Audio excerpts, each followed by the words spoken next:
नमस्कार, सत श्री अकाल, राम राम सा, खम्मा गणी, वणक्कम, प्रणाम। आप सभी का ऑल्टरनेट मीडिया में फिर से स्वागत है। हमारे साथ जुड़े हुए हैं senior journalist Pankaj Prasoon sir और हम सभी मिलकर ऑल्टरनेट मीडिया एक्सटेंडेड फैमिली मिलकर आप सभी का स्वागत करेंगे 14-15 March doctor Ambedkar international centre Delhi में। बहुत बड़ा पैमाने पे ये कॉन्फ्रेंस हो रहा है।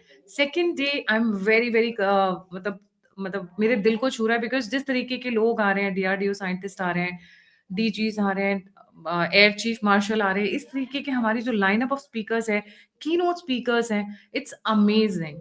आप आपको इससे डिफाइंड लिस्ट मैंने कहीं नहीं देखी है। एंड फर्स्ट डे पे तो डेफिनेटली हमारे सभी लोग साथ में होंगे। आप आइए, अटेंड करिए। ये एक हवन है, ये एक यज्ञ है जिसमें हम अपने अपने कॉन्ट्रीब्यूशंस देने की कोशिश करें, अपने अपने लेवल की एनर्जी, रिसोर्सेस हम जो भी लगा सकते हैं सब इकट्ठा करने की कोशिश करें। जो लोग नहीं आ पा रहे हैं किसी कारणवश, अगर आप हमें सपोर्ट करना चाहते हैं, कंट्रीब्यूट करना चाहते हैं, डोनेट करना चाहते हैं, तो आप हमें दिए हुए नंबर और यूपीआई पे कंट्रीब्यूट कर सकते हैं। आज का जो मुद्दा है, पिछले तकरीबन 1.5 महीने से एक पीछे में पर्दे की बहुत बड़ी चाल रची गई। मैंने जानबूझकर पीछे नहीं कवर किया क्योंकि मुझे पता था जो चीज़ें हो रही हैं। हम मीडिया में न्यूज़ कवर करते हैं, एनालिसिस करते हैं, तो ऐसा नहीं होता है कि हम भाँप नहीं पाते हैं कि चीज़ें क्या हो रही हैं। एक इतने गहरे लेवल की चीज़ों को रचा गया समाजवादी पार्टी के इशारे पर और उस पर थिरक रहे थे कुछ एक यूट्यूबर्स। स्टार्ट करते हैं। Pankaj ji, a very warm welcome on the show. बिल्कुल, थैंक यू। पंकज जी, ये रुचि तिवारी करके एक महिला है, मैं वहाँ से शुरू करना चाहूँगी, क्योंकि ये इनकी वीडियो बहुत वायरल हो गई है। सबने उस पे मीम्स बना दिए हैं, फोटोग्राफ्स आ गया है, भई अब क्या पिटाई होगी इस तरीके की। बट पीछे में क्या साजिश हो रही है, मैं चाहूँगी वहाँ से आप शुरू करें और फिर आखिरी में आएँगे रुचि तिवारी कौन है? जी। अ, आपके सवाल के जवाब में एक छोटा-सा सवाल है। क्या 2012 में जब यूजीसी बिल आया था, तो आप में से किसी को पता था कि कब आई, उसमें क्या है, कब लागू हो गई? बहुत सारे पत्रकारों को भी नहीं पता कि कब आई, कब लागू हो गई। जब इस बार ये यूजीसी बिल आई, तो ड्राफ्ट आने के पहले एक खास पोर्शन वायरल हो गया, बाकायदा वीडियो बन गया। अभी सरकार ने इसे जारी नहीं किया है, लेकिन उससे पहले ही ये सारा शोर फैल गया कि उसमें क्या है, क्या नहीं है। अब जवाब यह है कि आखिर वो कौन सी शक्ति है जो कि सार्वजनिक होने से पहले ही यूजीसी के बिल के बारे में सब कुछ जानती थी और इसे आम जनमानस के बीच पहुंचा भी रही थी और बाकायदा मुद्दा भी बना रही थी। क्योंकि आज से पहले कब यूजीसी बिल आया है, कम से कम 30 साल के आसपास हमारी पत्रकारिता है, आपकी भी लगभग है ही गायत्री जी। तो इससे पहले कभी भी आया होगा तो कोई चर्चा नहीं, और इस वक्त रिलीज होने से पहले ही ये खास पोर्शन वायरल, किसी ने तो किया ही होगा ना वायरल, वो अपने आप तो हुआ नहीं। अब मैं दूसरा मुद्दा ये कह रहा हूं कि जब शुरुआत में आपको यूजीसी इक्विटी बिल के बारे में पता नहीं था, तो आप 3-4 नाम याद कीजिए जो कि ये बता रहे थे कि ये सवर्णों के खिलाफ भेदभाव है और मोदी सवर्ण के खिलाफ हो गए हैं, आरएसएस सवर्ण के खिलाफ हो गया है, ब्राह्मण विरोधी हो गई है आरएसएस, मोदी ब्राह्मण विरोधी हो गए हैं। ये सब बताने वाला कौन था? अपनी आंखें एक क्षण के लिए बंद कीजिए, वो सारे चेहरे जहां से पहली बार आपको पता चला, और 90% लोग वो चेहरे को याद कर रहे हैं। अब कहानी कुछ इस तरह है गायत्री जी कि 2019 के बाद चुनाव के बीच 2020 में दिल्ली में एक बैठक हुई थी जिसमें कांग्रेस के नेता राहुल गांधी के साथ थे। वो वीडियो भी वायरल हुआ था जिसमें कांग्रेस के नेता राहुल गांधी को समझा रहे हैं कि we can't come to the power unless Hindus are united. जब तक हम एससी एसटी को नहीं लड़वाते, सवर्ण को नहीं लड़वाते, तब तक हम कभी भी सत्ता में नहीं आ सकती। ये बकायदा प्रेजेंटेशन है 2020 का, और अगर लगेगा तो मैं आपको भेज भी दूंगा जिसमें राहुल गांधी को वो समझा रहा है, बहुत सारे लोगों ने देखा भी होगा। ये फिर 2020 के बाद 21 आता है। 21 में इंदिरा जयसिंह, एक लॉयर है जो लेफ्टिस्ट है, वो सुप्रीम कोर्ट में एक पिटीशन दायर करती है पायल तड़वी को लेकर और रोहित वेमुला को लेकर कि कुछ तो ऐसा बनाना चाहिए ताकि मतलब छात्रों की इस तरह प्रताड़ना नहीं हो सके जाति के नाम पे। 2021 में वो केस फाइल हुआ है। 2024 में चुनाव के साल सुप्रीम कोर्ट ने यह कहा कि केंद्र सरकार को कि आप एक बकायदा नियम कानून ऐसा बनाइए यूजीसी में ताकि किसी तरह के छात्रों के साथ प्रताड़ना नहीं हो सके। और सरकार ने क्या किया, यहां पे ब्लंडर हो गया सरकार से। सरकार ने सर्वदलीय एक कमेटी बना दी और उस कमेटी में दिग्विजय सिंह भी है, उस कमेटी में लेफ्टिस्ट भी हैं, उस कमेटी में सब है। अब वो कमेटी धर्मेंद्र प्रधान के नेतृत्व में एक यूजीसी इक्विटी बिल बना रही है और यूजीसी इक्विटी गाइडलाइंस जब आती है वो लागू होने से पहले एक खास पोर्शन को वायरल किया जाता है। वो खास सिर्फ पहले आई नहीं थी, उससे पहले ही सोशल मीडिया पे आ गई। तो जरूर कोई ना कोई कमेटी के अंदर ही कोई ऐसा व्यक्ति होगा जिसने इस चीज को लीक किया होगा। अब जब पूरा वायरल हो गया, सब कुछ हो गया, तो सरकार ने क्या कहा कि देखिए अब चूंकि यह विवाद हो गया तो सुप्रीम कोर्ट में डाल दिया और सुप्रीम कोर्ट ने डेट भी दे दिया कि चलिए जो भी होगा हम अपना फैसला करेंगे। लेकिन अब तो यह मुद्दा शांत हो जाना चाहिए था। सुप्रीम कोर्ट में चला गया, दोनों पक्षों ने कह दिया कि हम सुप्रीम कोर्ट का फैसला मानेंगे। लेकिन उसके बाद आप लगातार देख रहे होंगे कि एक खास तरह के जातिवादी वीडियोस वायरल हो रहे हैं। हर दूसरे चौथे दिन कोई ना कोई वायरल होता है। जैसे इस हफ्ते की बात करूं तो एक आस्था सिंह एचडीएफसी बैंक में काम कर रही है महिला, ठाकुर हूं मैं करिए, वो वायरल हो गया। फिर सप्ताह के अंत आते आते ये दिल्ली यूनिवर्सिटी वाली रुचि तिवारी वायरल हो गई। और रुचि तिवारी के बारे में मैं आपको बता दूं कि ये 3 दिनों से प्रयास कर रही थी। अच्छा एक बात बताइए कि जब ब्राह्मणों ने या सवर्णों ने विरोध किया तो कोई भी दलित ओबीसी वगैरह आया इनके प्रदर्शन को डिसरप्ट करने? नहीं आया ना। तो जब अगर वो प्रदर्शन कर रहे हैं समर्थन में ही, तो कौन ऐसी ताकत है जो कि बीच में जाकर जानबूझकर डिस्टर्ब कर रही है? पहले दिन का इसका वीडियो ये है जिसमें वो कह रही है कि पानी नहीं पिया क्या, पानी नहीं पिया क्या 5000 साल तक। वो फर्स्ट डे का वीडियो है। दूसरे डे के वीडियो में अपनी एक दोस्त से ये बात कर रहे क्योंकि वो जानती थी और वहां पे जोर जोर से वो जो दलित हैं ओबीसी हैं छात्र जो आंदोलन कर वहां से जोर जोर से बोल के उनके खिलाफ कर रही है।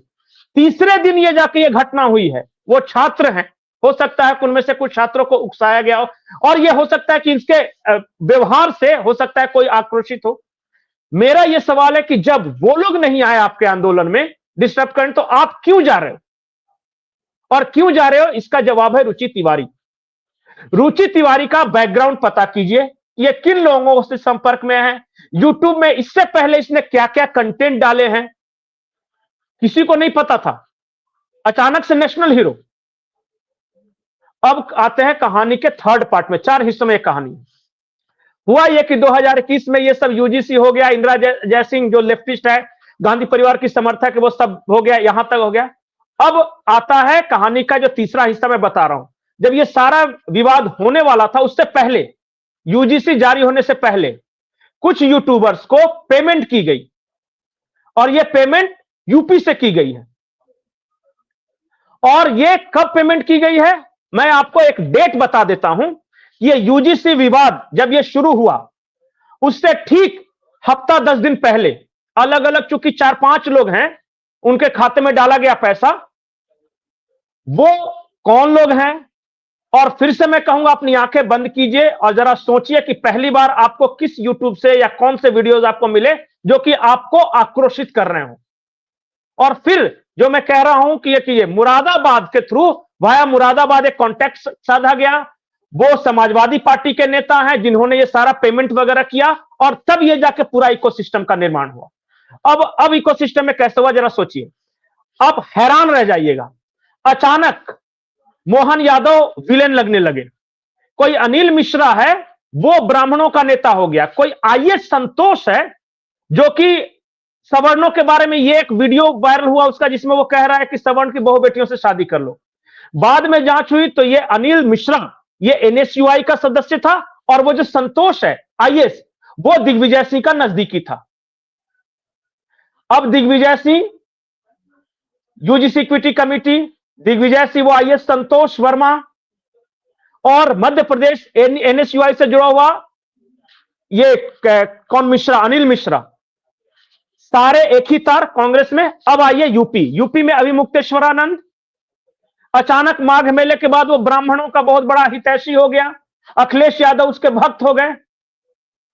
ये समझ में नहीं आया। अब मैं और आगे बढ़ा रहा हूं। अब आ जाइए, अचानक से किसान आंदोलन एक्टिवेट करने के लिए राहुल गांधी किसानों को बुला लेते हैं। अचानक से गाजियाबाद में आज लाठीचार्ज हो जाता है।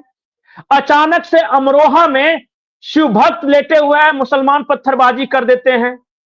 अचानक से यह जातिवाद फैलने लगता है। यह सब कुछ भी अचानक नहीं हुआ है, यह वेल प्लान टूलकिट का हिस्सा है।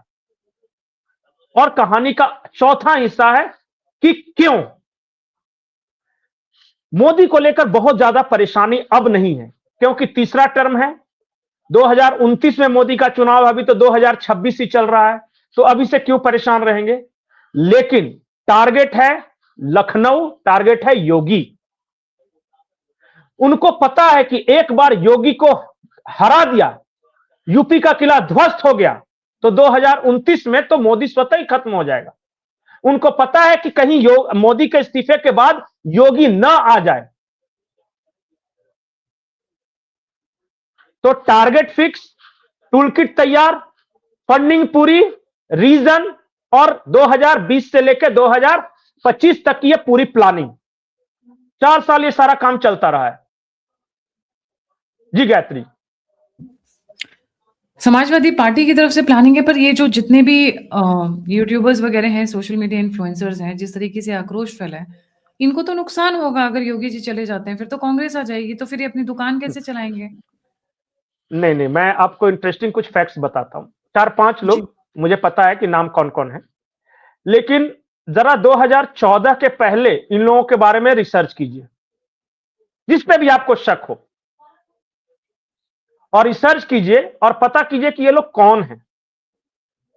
2014 के पहले ये शुद्ध रूप से कांग्रेसी हुआ करते थे। 2013 में गोवा अधिवेशन से लेकर मोदी जी के प्रधानमंत्री बनने तक इनका कंटेंट एकदम न्यूट्रल। अचानक से मोदी के प्रधानमंत्री बनने के बाद ये हिंदुत्ववादी, राष्ट्रवादी हो गए। पता कीजिए ना कि मैं नोएडा में, दिल्ली में, उत्तर भारत में बैठे बड़े यूट्यूबर्स जो कि अचानक राष्ट्रवादी से उनको आरएसएस हिंदू विरोधी लगने लगा, ब्राह्मण विरोधी, मोदी उनको हिंदू विरोधी लगने लगा, सवर्ण विरोधी। उसके बाद अचानक अयोध्या में उनको दिव्य दर्शन नहीं होते, अब उनको लगता है कि ये चूरन चटाया गया। चूरन नाम के शब्द का उन लोगों ने इस्तेमाल किया है कि हिंदू तो चूरन है, इसलिए मैं कह रहा हूं हिंदू तो उनके लिए चूरन लगने लगा, ये राष्ट्रवाद उनके लिए अफीम लगने लगा। कौन लोग हैं ये? कैसे अचानक यति नरसिम्हानंदन जो है वो योगी के बारे में इतनी गालियां देने लगा? ये सारे लोग तो हिंदुत्ववादी थे ना, ये सारे लोग तो राष्ट्रवादी थे ना। ये अचानक से एक साथ कैसे बदला? पंकज जी, हमारे यहाँ देखो, लंबे समय से हम क्या नारा लगा रहे थे, बटोगे तो कटोगे, एक है तो बिल्कुल राइट। तो हिंदूज को यूनाइट करने की कोशिश की जा रही थी। ये यूट्यूबर्स हिंदूज को डिवाइड करने की कोशिश कर रहे हैं फिर से, और इस बार तो इम्पैक्ट ग्राउंड लेवल तक मैं देख रही हूँ। This is shocking for me, because इनमें से कई लोग ऐसे हैं जिनको मैं फॉलो करती थी एक टाइम पे। I am quite shocked. अब सबके चेहरे उतर रहे हैं कि भैया आपको दुकान चलानी है, तो जब कांग्रेस की आएगी तो आप राहुल गांधी की भी चाटने लग जाओगे, क्योंकि आपको दुकान चलानी है। आपने बिल्कुल सही पकड़ा। जैसे ही एक रहोगे तो नेक रहोगे, बटोगे तो कटोगे का नारा चला, और हरियाणा में ये सुपर डुपर हिट हुआ, महाराष्ट्र में हुआ, बिहार में हुआ। और जैसा मैंने बताया था कि वो रतनलाल 2020 में वो कह रहा था कि जब तक आप SC ST या सवर्णों के बीच डिवाइड पैदा नहीं करोगे, तब तक आपका सत्ता में आना मुश्किल है। अचानक से मुझे लगने लगा कि कुछ कास्टिज्म को लेकर कुछ अलग ही प्रयोग चल रहा है। बिहार इलेक्शन किसी तरह बीत गया, उसके बाद बटोगे तो कटोगे के जवाब में डिवाइड एंड रूल, और वही अंग्रेजों वाली नीति। मैं आज भी पेड़ को ये देख रहा हूं कि पेड़ को काटा जाता है तो कुल्हाड़ी में लकड़ी लगती है, वो पेड़ की ही होती है। तो ये यूट्यूबर्स वही। बिल्कुल, आप देखिए ना, उनको कोर वोटर था ये सवर्ण समाज। उनको लगा कि किसी अभिमुक्तेश्वरानंद को, किसी अनिल मिश्रा को, किसी सो कॉल्ड सवर्ण यूट्यूबर को अगर कंफ्यूजन फैलाने के लिए दिया जाए, देखिए अगर यूपी में कोई यादव बोल देगा कि सवर्ण बहुत खराब है तो शायद लोग ध्यान नहीं देंगे। अगर कोई सवर्ण बोलेगा कि दलितों के साथ ये हुआ, तब शायद कोई ध्यान नहीं देंगे। लेकिन अगर कोई अच्छे पद पे बैठा हुआ ब्राह्मण अगर बोलने लगे कि बहुत अन्याय हो रहा है, तब उसके समाज के लोग सुनेंगे। ये साइकोलॉजी है कि अरे भाई, हमारे समाज का इतना प्रतिष्ठित आदमी बोल रहा है कुछ, तो कुछ तो बात में दम होगी। आपको मैं एक इंटरेस्टिंग फैक्ट्स बताता हूं। उत्तर प्रदेश में 17 तारीख को एक पार्टी बनने वाली थी सवर्णों के लिए, और वो पार्टी के लिए सारा कुछ तैयारियां चल रही थी। लखनऊ में जाके समाजवादी पार्टी के बड़े नेताओं से बातचीत हो गया था, फंडिंग उन्नी का सारा इंतजाम हो गया था। इस बीच एक एसडीएम है उत्तर प्रदेश में, और अग्निहोत्री जी, उन्होंने ये यूजीसी को लेकर इस्तीफा दिया था, और वो गए थे माता प्रसाद पांडे के पास, समाजवादी पार्टी के नेता के पास, कि भाई आपका एक्सपेरिमेंट है ही, हमें भी थोड़ा सा दे दो। तो माता प्रसाद पांडे ने उन्हें, अग्निहोत्री जी को भगा दिया। उनको पता है कि पता नहीं ये जीतेगा वेतेगा नहीं, इस्तीफा दे के आया है, नेता बनना है। फिर वो गए मायावती जी के पास कि आपको तो ब्राह्मणों की जरूरत है ना, तो देखिए ऐसा ऐसा एक्सपेरिमेंट कर रहा है समाजवादी पार्टी, आप मुझे ले लीजिए। मायावती ने भी भाव नहीं दिया। कल को जाकर उन्होंने एक अपनी पार्टी बना ली है, पांडे पार्टी है, अब उसका नाम क्या रजिस्टर करवाते हैं वो समझे।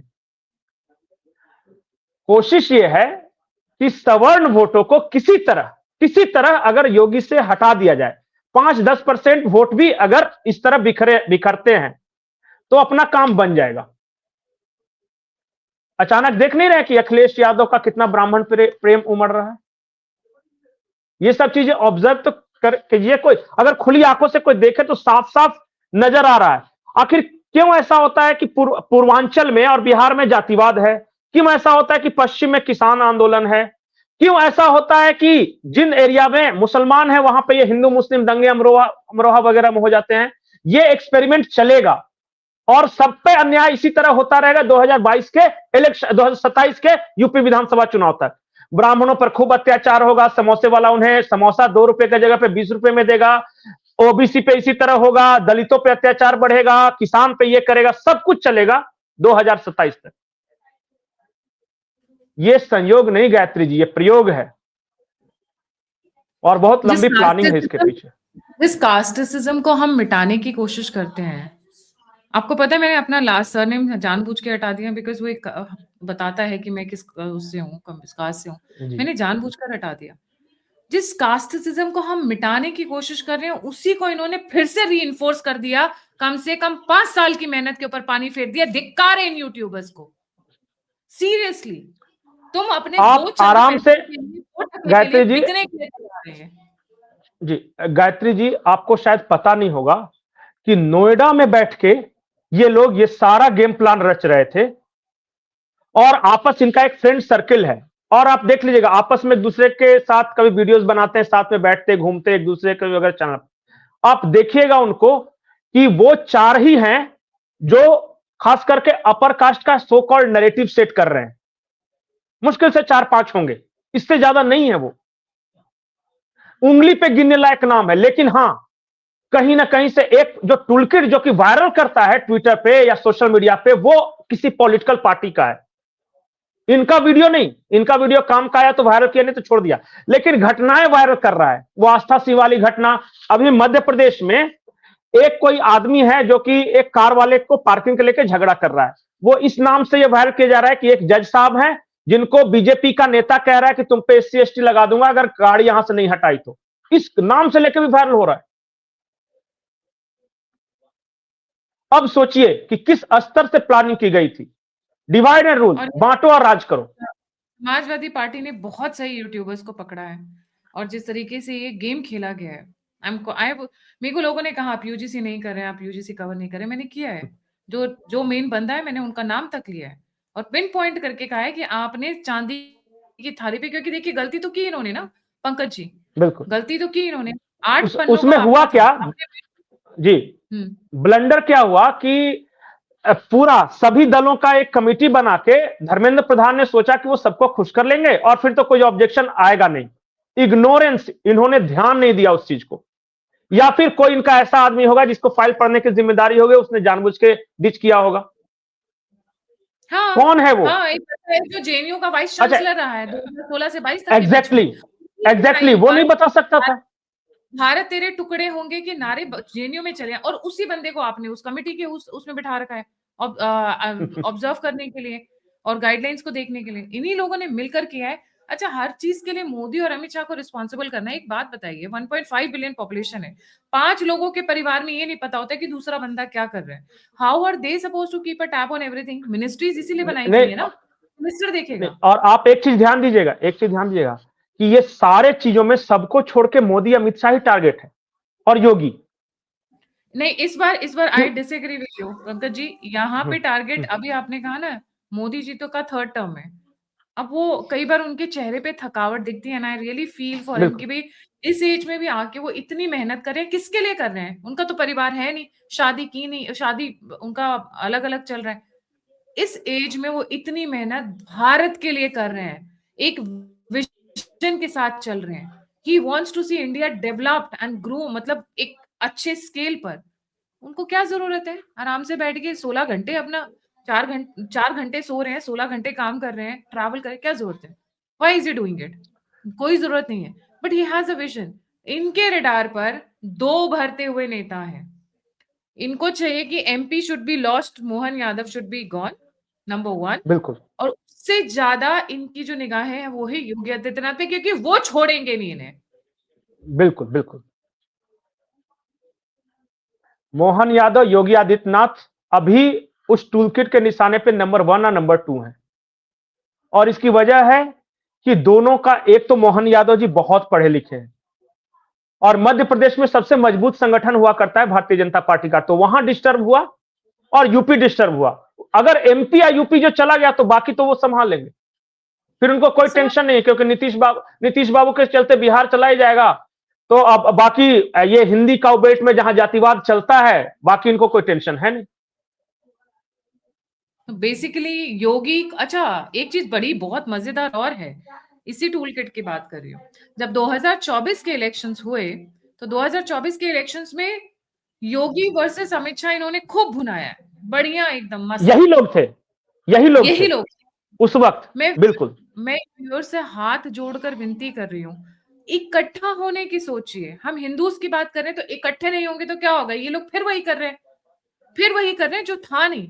जब वो बोल रहे हैं एक है तो सेफ है, तो कितना बड़ा नारा दिया मोदी जी ने। योगी जी ने कहा, क्या कहा? कटो बटोगे तो कटोगे। अभी रिसेंटली उन्होंने दोबारा उसको दिया है, जब ये सारा यूजीसी का मैटर फैलना शुरू हुआ है, फिर किया है। आपको यही यूट्यूबर्स मिसगाइड कर रहे हैं। संभलिए, सोचिए कि इससे किसको फायदा है? समाजवादी पार्टी को फायदा है, कांग्रेस को फायदा है। Pankaj ji for joining. जाने से पहले व्यूअर्स से रिक्वेस्ट है, please don't forget to like, subscribe and share the alternate media. और हाँ, 14-15 मार्च की डेट मिस नहीं करिएगा। हमारा एंडेवर है, आपका विश्वास नहीं टूटना चाहिए और आपका टाइम नहीं वेस्ट होना चाहिए, तो हम दोनों पे काम करते हैं। Alternate media means trust, alternate media means a value for your time. 14-15 मार्च की रजिस्ट्रेशन खुल गई हैं, जल्दी करवा लीजिए, लेट हो जाएगा तो हाउसफुल हो जाएगा, फिर टिकट्स नहीं मिल पाएंगी। और अगर आपको कोई दिक्कत है तो आप मुझसे कॉन्टैक्ट कर सकते हैं। प्लीज आगे आए, हमें कॉन्ट्रीब्यूट करें, सपोर्ट करें, डोनेट करें इस कॉज में, और जिससे हम इसको सक्सेसफुली कंडक्ट कर सके। इसी के साथ जय हिंद, जय श्री राम, हर हर महादेव।